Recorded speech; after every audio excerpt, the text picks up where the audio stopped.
के क्लासेस में आप सभी का हार्दिक स्वागत है। जल्दी से लाइव ज्वाइन हो जाइए। यहाँ पर हम यूपी ट्रिपल एससी पैट के एग्ज़ाम के पीवाईक्यू सॉल्व करेंगे साइंस सब्जेक्ट के। किस सब्जेक्ट के? साइंस के पीवाईक्यू सॉल्व करेंगे पैट के एग्ज़ाम के। ओके, तो जल्दी से लाइव ज्वाइन हो जाइए और लाइव को शेयर कीजिए। यहाँ हम 2021 से 25 तक के पीवाईक्यूज़ लेकर आए हैं। इसमें मोस्ट इम्पोर्टेंट क्वेश्चंस आपको देखने को मिलेंगे। आपको पैटर्न पता चलेगा कि किस टाइप के पैट में क्वेश्चंस पूछे जाते हैं साइंस के। तो ये सभी पीवाईक्यूज़ हैं। तो जल्दी से लाइव को शेयर कर दीजिए और ज्वाइन हो जाइए। फिर हम किस क्लास को स्टार्ट करते हैं। ठीक है, तो क्वेश्चन नंबर 1 देखिए, दिखाई दे रहा होगा आपको स्क्रीन पर। क्वेश्चन नंबर 1 है, लैक्टोमीटर निम्नलिखित में से किस सिद्धांत या किस नियम पर कार्य करता है? मोस्ट इम्पोर्टेंट क्वेश्चन है, लैक्टोमीटर निम्नलिखित में से किस सिद्धांत या नियम पर कार्य करता है? ए ऑप्शन है आपका पास्कल का नियम, बी ऑप्शन है आपका न्यूटन का श्यानता का नियम, सी ऑप्शन है आपका बर्नौली का सिद्धांत, डी ऑप्शन है आपका आर्किमिडीज का सिद्धांत। ठीक है, तो लैक्टोमीटर किस सिद्धांत पर कार्य करता है? देखो, पास्कल के नियम पर कार्य नहीं करता है। ए ऑप्शन आपका कट हो जाएगा। न्यूटन का श्यानता का नियम पर भी काम नहीं करता है, बी भी कट हो जाएगा। बर्नौली के सिद्धांत पर भी कार्य नहीं करता है, तो सी ऑप्शन भी आपका कट हो जाएगा। आर्किमिडीज का सिद्धांत जो है, इस सिद्धांत पर कार्य करता है लैक्टोमीटर। लैक्टोमीटर निम्नलिखित में से किस सिद्धांत पर कार्य करता है? तो लैक्टोमीटर आर्किमिडीज का सिद्धांत पर कार्य करता है। तो क्वेश्चन नंबर बी 1 का डी ऑप्शन आपका बिल्कुल करेक्ट हो जाएगा, आर्किमिडीज का सिद्धांत। क्वेश्चन नंबर 1 का डी ऑप्शन आपका बिल्कुल करेक्ट हो जाएगा, आर्किमिडीज का सिद्धांत। लाइव को शेयर कर दीजिए फ्रेंड्स के साथ। नेक्स्ट क्वेश्चन देखते हैं। नेक्स्ट क्वेश्चन क्या है हमारा? क्वेश्चन नंबर 2 है, भोजन के डिब्बों पर जिंक के सामान पर निम्नलिखित में से किस धातु का लेप लगाया जाता है? मोस्ट इम्पोर्टेंट क्वेश्चन है, भोजन के डिब्बों पर जिंक के स्थान पर निम्नलिखित में से किस धातु का लेप लगाया जाता है? ए ऑप्शन है आपका लोहा, बी ऑप्शन है आपका मैग्नीशियम, सी ऑप्शन है आपका सीसा, डी ऑप्शन है आपका टिन। देखो, भोजन के डिब्बों पर जिंक की जगह किस धातु का लेप लगाया जाता है, ये पूछ रहा है। जिंक की जगह तो लोहा का नहीं लगाया जाता, ए ऑप्शन कट हो जाएगा। मैग्नीशियम का नहीं लगाया जाता, बी ऑप्शन कट हो जाएगा। सीसा का नहीं लगाया जाता, सी ऑप्शन कट हो जाएगा। डी ऑप्शन है आपका टिन। टिन आपका बिल्कुल करेक्ट हो जाएगा। किस धातु का लेप लगाया जाता है? टिन का लेप लगाया जाता है। क्वेश्चन नंबर 2 का डी ऑप्शन आपका बिल्कुल करेक्ट हो जाएगा, भोजन के डिब्बों पर जिंक के स्थान पर टिन का लेप लगाया जाता है। क्वेश्चन 2 का डी ऑप्शन आपका बिल्कुल करेक्ट हो जाएगा। नेक्स्ट क्वेश्चन देखते हैं हमारा। क्वेश्चन नंबर 3 क्या है? क्वेश्चन नंबर 3 है, आग के पास किस रसायन का अत्यधिक सूखा पाउडर छोड़ने से CO2 गैस निकलती है? आग के पास किस रसायन का अत्यधिक सूखा पाउडर छोड़ने से CO2 निकलती है? पहला ऑप्शन है आपका कैल्शियम कार्बोनेट, दूसरा ऑप्शन है आपका मैग्नीशियम ऑक्साइड, तीसरा ऑप्शन है आपका पोटेशियम फॉस्फेट, चौथा ऑप्शन है आपका सोडियम बाइकार्बोनेट। तो आग के पास किस रसायन का सूखा पाउडर छोड़ने से CO2 निकलती है? तो देखो, कैल्शियम कार्बोनेट छोड़ने से CO2 नहीं निकलती है, ए ऑप्शन कट हो जाएगा आपका। मैग्नीशियम ऑक्साइड छोड़ने से भी नहीं निकलती है, बी भी कट हो जाएगा। पोटेशियम फॉस्फेट से भी छोड़ने से भी नहीं निकलती है CO2, सी ऑप्शन आपका कट हो जाएगा। डी ऑप्शन है आपका सोडियम बाइकार्बोनेट, ये ऑप्शन आपका बिल्कुल करेक्ट हो जाएगा। आग के पास सोडियम बाइकार्बोनेट का पाउडर छोड़ने से CO2 निकलती है। क्वेश्चन नंबर 3 है, आग के पास किस रसायन का अत्यधिक सूखा पाउडर छोड़ने से CO2 निकलती है? तो सोडियम बाइकार्बोनेट का पाउडर छोड़ने से CO2 निकलती है। क्वेश्चन नंबर 3 का डी ऑप्शन बिल्कुल करेक्ट हो जाएगा। क्वेश्चन नंबर 4 देखिए, फ्लोरोसेंट ट्यूब और CFSL के निम्नलिखित में से किस धातु का वाष्प होता है जो प्रकृति में विषैला होता है? फ्लोरोसेंट ट्यूब और CFSL के निम्नलिखित में से किस धातु का वाष्प होता है जो प्रकृति में विषैला, विषैला मतलब जहरीला होता है? ए ऑप्शन है आपका टंगस्टन, बी ऑप्शन है आपका पारा, सी ऑप्शन है आपका एल्यूमिनियम, डी ऑप्शन है आपका टाइटेनियम।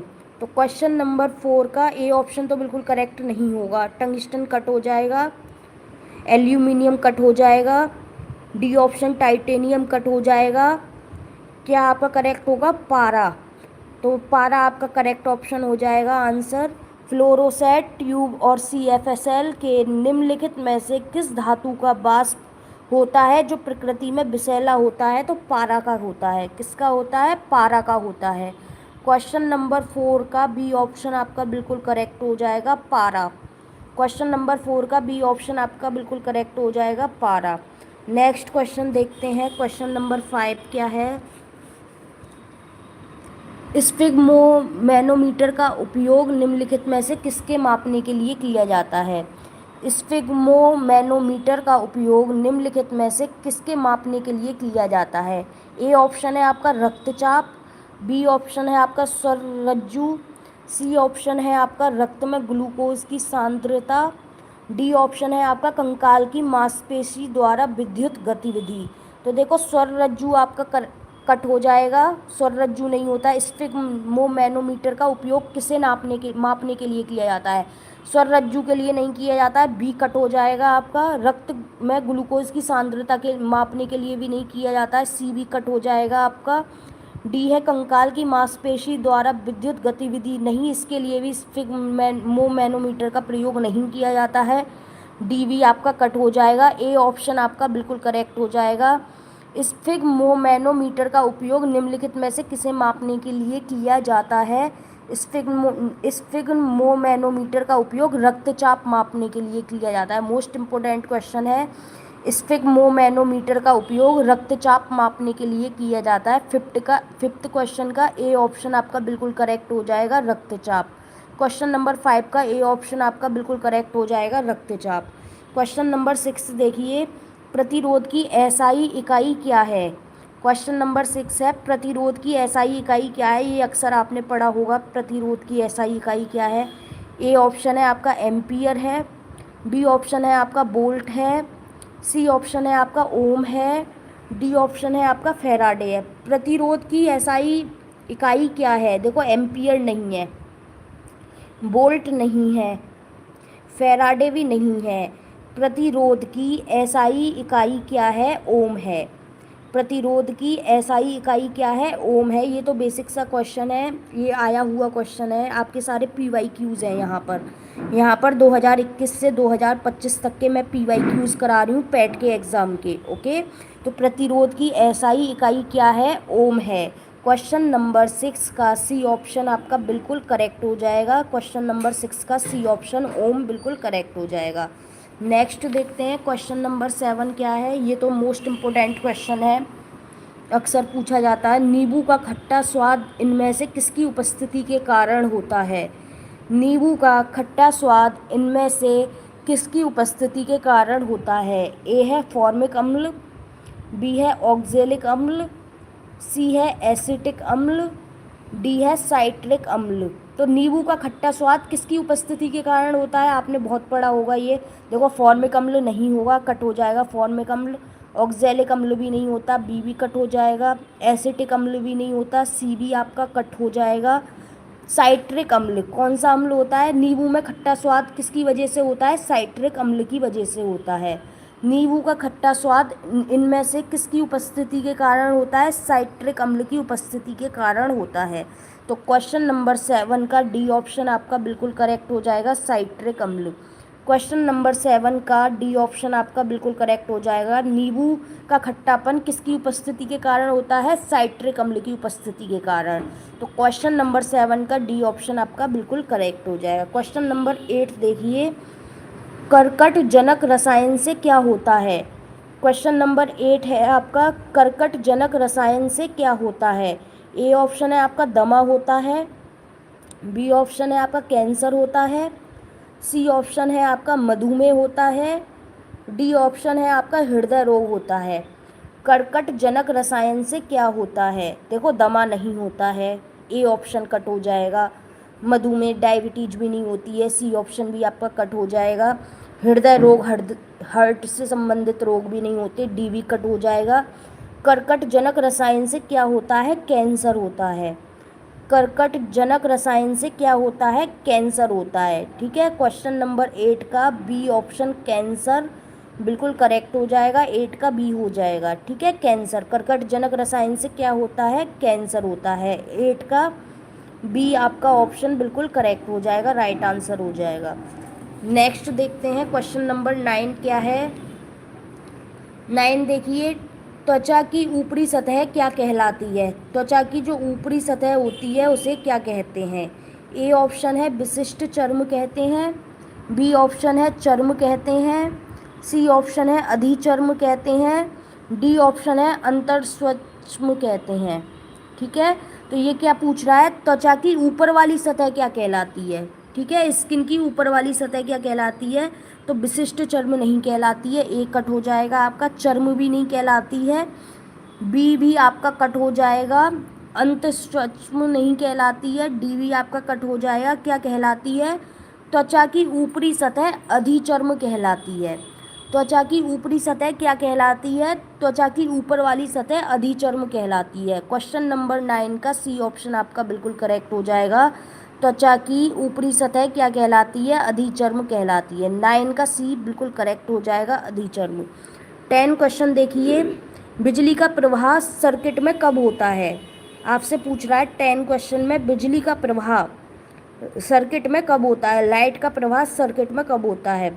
ए ऑप्शन है इसमें कोई वोल्टेज नहीं होता, बी ऑप्शन है स्विच बंद या चालू होने पर, सी ऑप्शन है आपका स्विच बंद होने पर, डी ऑप्शन है आपका स्विच चालू होने पर। तो क्या कह रहा है ये? बिजली का प्रवाह सर्किट में कब होता है? बिजली का जो प्रवाह है वो सर्किट में कब होता है? ए ऑप्शन है इसमें कोई वोल्टेज नहीं होता, बी ऑप्शन है स्विच बंद या चालू होने पर, सी ऑप्शन है स्विच बंद होने पर, डी ऑप्शन है स्विच चालू होने पर। तो बिजली का प्रवाह सर्किट में कब होता है? स्विच बंद होने पर होता है। जब स्विच आपका ऑफ होगा तब क्या होगा? बिजली का प्रवाह सर्किट में होता है। ठीक है, जब स्विच ऑफ होगा, स्विच बंद होगा, तब क्या होता है? बिजली का प्रवाह सर्किट में होता है। तो क्वेश्चन नंबर 10 का सी ऑप्शन आपका बिल्कुल करेक्ट हो जाएगा। बिजली का प्रवाह सर्किट में कब होता है? बिजली का प्रवाह स्विच बंद करने पर सर्किट में होता है। क्वेश्चन नंबर 10 का सी ऑप्शन आपका बिल्कुल करेक्ट हो जाएगा, स्विच बंद होने पर। ठीक है, नेक्स्ट क्वेश्चन देखते हैं। ठोस चालक में धारावाहक होते हैं, ठोस चालक में धारावाहक होते हैं। क्वेश्चन नंबर 11 है आपका। ए ऑप्शन है इनमें से कोई नहीं, बी ऑप्शन है मुक्त इलेक्ट्रॉन, सी ऑप्शन है आपका न्यूट्रॉन, डी ऑप्शन है आपका प्रोटॉन। ये किस में पूछ रहा है? ठोस चालक में धारावाहक होते हैं। ठोस चालक में कौन से धारावाहक होते हैं? इनमें से कोई नहीं, कट हो जाएगा। न्यूट्रॉन नहीं होता है, कट हो जाएगा सी ऑप्शन। प्रोटॉन नहीं होता है, डी ऑप्शन आपका कट हो जाएगा। आपका करेक्ट आंसर क्या हो जाएगा? मुक्त इलेक्ट्रॉन। ठोस चालक में धारावाहक कौन होते हैं? मुक्त इलेक्ट्रॉन होते हैं। तो क्वेश्चन नंबर 11 का बी ऑप्शन आपका बिल्कुल करेक्ट हो जाएगा। ठोस चालक में धारावाहक कैसे होते हैं? मुक्त इलेक्ट्रॉन होते हैं। क्वेश्चन नंबर 11 का बी ऑप्शन आपका बिल्कुल राइट हो जाएगा। नेक्स्ट क्वेश्चन देखते हैं। ब्लीचिंग पाउडर का रासायनिक नाम यह भी है, मोस्ट इम्पोर्टेंट क्वेश्चन है। ब्लीचिंग पाउडर आपने सुना ही होगा, ब्लीचिंग पाउडर मोस्ट इम्पोर्टेंट है। ब्लीचिंग पाउडर का रासायनिक नाम क्या है? ये भी है, ब्लीचिंग पाउडर को रासायनिक नाम से किस नाम से बुलाते हैं? तो ए ऑप्शन है आपका सोडियम क्लोराइड, बी ऑप्शन है आपका सोडियम बाइकार्बोनेट, सी ऑप्शन है आपका कैल्शियम ऑक्सीक्लोराइड, डी ऑप्शन है आपका कैल्शियम सल्फेट। तो ब्लीचिंग पाउडर का रासायनिक नेम पूछा है इसने। तो क्वेश्चन नंबर 12 का ए ऑप्शन कट हो जाएगा। ब्लीचिंग पाउडर का रासायनिक नाम सोडियम क्लोराइड नहीं है, NaCl नहीं है, सोडियम क्लोराइड कट हो जाएगा, ए कट हो जाएगा। सोडियम बाइकार्बोनेट भी ब्लीचिंग पाउडर का रासायनिक नेम नहीं है, बी भी कट हो जाएगा। कैल्शियम सल्फेट भी ब्लीचिंग पाउडर का रासायनिक नाम नहीं है, डी ऑप्शन भी आपका कट हो जाएगा। ब्लीचिंग पाउडर का रासायनिक नाम क्या है? Calcium oxychloride.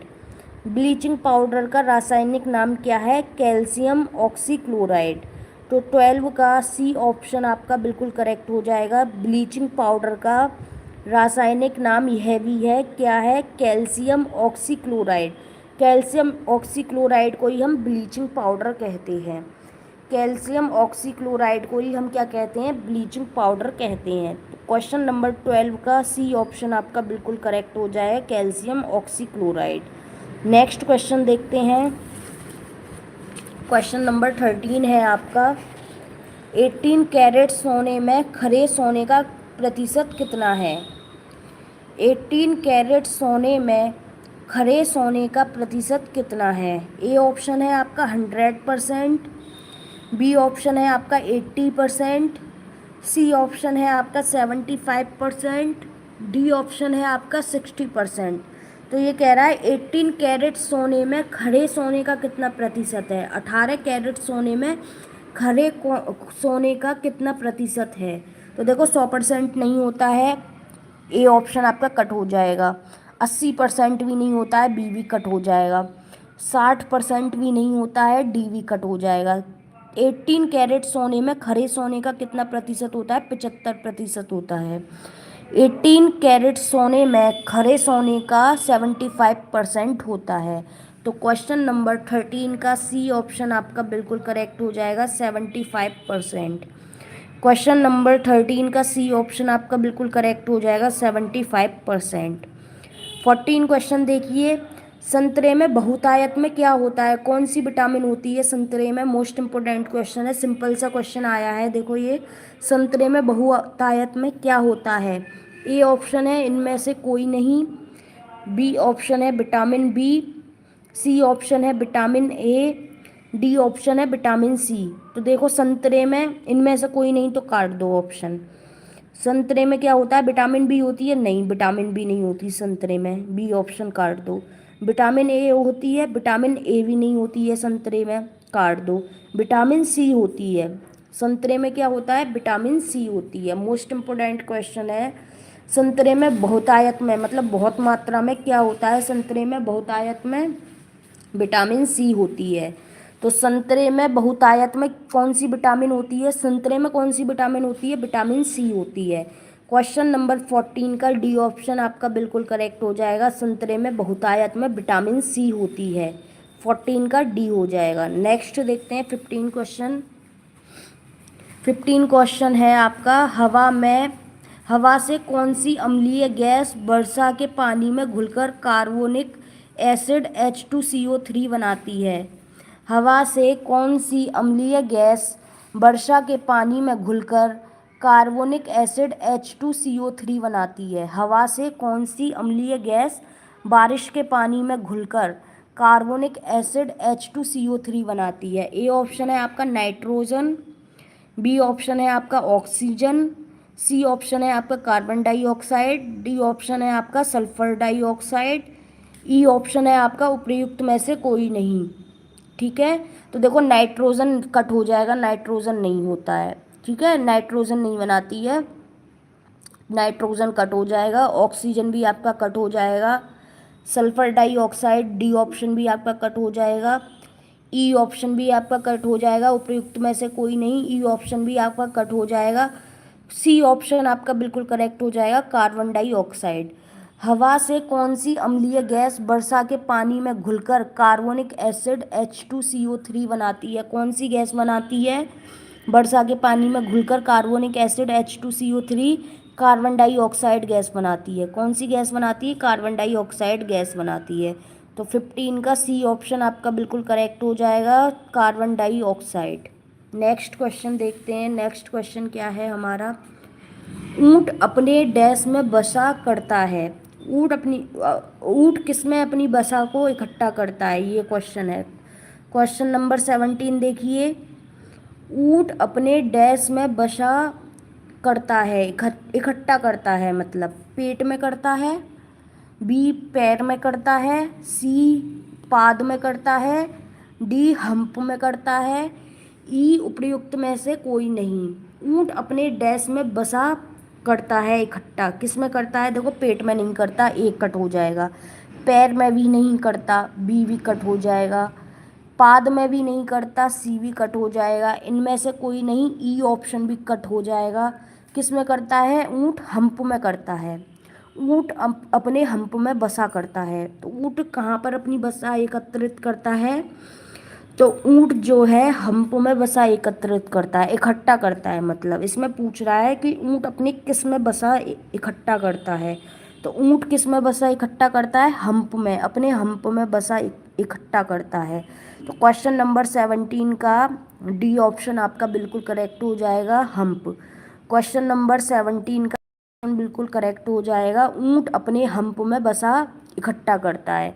ऊँट किस में बसा एकत्रित करता है? तो ऊँट अपने हम्प में बसा एकत्रित करता है। 17 का डी ऑप्शन बिल्कुल करेक्ट हो जाएगा। 18 देखिए, गुड़हल के पौधे का फूल है। क्वेश्चन नंबर 18 देख लीजिए, गुड़हल के पौधे का फूल है। ए ऑप्शन है आपका एकलिंगी, बी ऑप्शन है आपका उभयलिंगी, सी ऑप्शन है आपका नपुंसक, डी ऑप्शन है आपका बहुत छोटा, ई ऑप्शन है आपका उपयुक्त में से कोई नहीं। तो गुड़हल के पौधे का फूल है, कैसा है गुड़हल के पौधे का फूल? एक लिंगी नहीं है, ए कट हो जाएगा। नपुंसक भी नहीं है, सी भी कट हो जाएगा। बहुत छोटा भी नहीं है, डी भी कट हो जाएगा। इनमें से कोई नहीं, ई भी कट हो जाएगा। तो गुड़हल का फूल क्या है? उभयलिंगी है। गुड़हल के पौधे का फूल क्या है? उभयलिंगी है। 18 का बी ऑप्शन आपका बिल्कुल करेक्ट हो जाएगा, उभयलिंगी। गुड़हल के पौधे का फूल क्या है? उभयलिंगी है। 18 का बी हो जाएगा। नेक्स्ट क्वेश्चन देखते हैं। क्वेश्चन नंबर 19 है, एसिड को किस पदार्थ से बने बर्तनों में संग्रहित किया जाता है? मतलब इकट्ठा किया जाता है। एसिड को किस पदार्थ से बने बर्तनों में संग्रहित किया जाता है? 19 का ए ऑप्शन है लकड़ी और कागज, बी ऑप्शन है धातु और प्लास्टिक, सी ऑप्शन है कांच और सिरेमिक, डी ऑप्शन है रबड़ और कार्डबोर्ड, ई ऑप्शन है उपयुक्त में से कोई नहीं। तो एसिड को किस पदार्थ से बने बर्तनों में संग्रहित किया जाता है? तो क्वेश्चन नंबर 19 का सी ऑप्शन आपका बिल्कुल करेक्ट हो जाएगा, कांच और सिरेमिक। लकड़ी और कागज कट हो जाएगा, धातु और प्लास्टिक कट हो जाएगा, रबर और कार्डबोर्ड कट हो जाएगा, उपयुक्त में से कोई नहीं, ये भी कट हो जाएगा। करेक्ट आंसर क्या हो जाएगा? 19 का सी ऑप्शन आपका बिल्कुल करेक्ट हो जाएगा। एसिड को किस पदार्थ से बने बर्तनों में एकत्रित किया जाता है? कांच और सिरेमिक में। एसिड को किस पदार्थ से बने बर्तनों में संग्रहित किया जाता है? कांच और सिरेमिक में। क्वेश्चन नंबर 19 का सी ऑप्शन आपका बिल्कुल करेक्ट हो जाएगा। यहाँ हम पैट के PYQs कर रहे हैं, तो आपने ये शुरू से वीडियो नहीं देखी है तो ज़रूर देखें लाइव में जाकर। क्वेश्चन नंबर 20 है, चंद्रयान 3 किस वर्ष प्रक्षेपित किया गया था? मोस्ट इम्पोर्टेंट क्वेश्चन है। क्वेश्चन नंबर 20 देखिए, 20 है, चंद्रयान 3 किस वर्ष प्रक्षेपित किया गया था? कौन? चंद्रयान 3। तो चंद्रयान 3 2021 में किया गया था, 2009 में किया गया था, 2022 में किया गया था, या 2023 में किया गया था, या उपयुक्त में से कोई नहीं। देखो 2021 में चंद्रयान 3 नहीं किया गया था प्रक्षेपित, ए ऑप्शन कट हो जाएगा। 2019 में भी नहीं किया गया था, बी भी कट हो जाएगा। 2022 में भी नहीं किया गया था, सी भी आपका कट हो जाएगा। उपयुक्त में से कोई नहीं भी आपका कट हो जाएगा, ई। तो क्वेश्चन नंबर 20 का डी ऑप्शन आपका बिल्कुल करेक्ट हो जाएगा, 2023 में। चंद्रयान 3 किस वर्ष प्रक्षेपित किया गया था? मोस्ट इम्पोर्टेंट क्वेश्चन है। चंद्रयान 3 किस वर्ष प्रक्षेपित किया गया था? तो चंद्रयान 3 2023 में, यानी कि 2023 में प्रक्षेपित किया गया था। ठीक है, तो यहाँ आज हमने किए पैट के PYQs में 20 क्वेश्चंस किए, मोस्ट इम्पोर्टेंट PYQs किए। आज हमने कितने किए? मोस्ट इम्पोर्टेंट पैट के एग्ज़ाम के साइंस के PYQs किए हैं। 20 क्वेश्चंस मैंने आपको कराए हैं। अगर आपने ये वीडियो नहीं देखी है तो इस वीडियो को आप ज़रूर देखें। Thank you so much for watching this video. मिलते हैं नेक्स्ट क्लास में। अभी ये PYQs और रह गए हैं जिसे मैं अगली क्लास में आपको करवाऊँगी, तो चैनल को ज़रूर सब्सक्राइब। सभी के पैट के सभी सब्जेक्ट के PYQs आपको यहाँ पर कराए जाएंगे लाइव में, तो जल्दी से चैनल को सब्सक्राइब करें, वीडियो को शेयर करें। ठीक है, तो यहाँ पर पेट के सभी सब्जेक्ट के PYQs कराए जाएंगे। आज हमने साइंस के PYQs किए, मोस्ट इम्पोर्टेंट 20 क्वेश्चंस किए साइंस के PYQ पेट के एग्ज़ाम के। अगर आपने ये वीडियो नहीं देखी है तो हमारे लाइव में जाकर इस वीडियो चैनल को सब्सक्राइब कर लें। पेट के सारे 15 सब्जेक्ट के आपको PYQs यहाँ मिलेंगे और नए क्वेश्चंस भी मिलेंगे। Thank you so much for watching this video.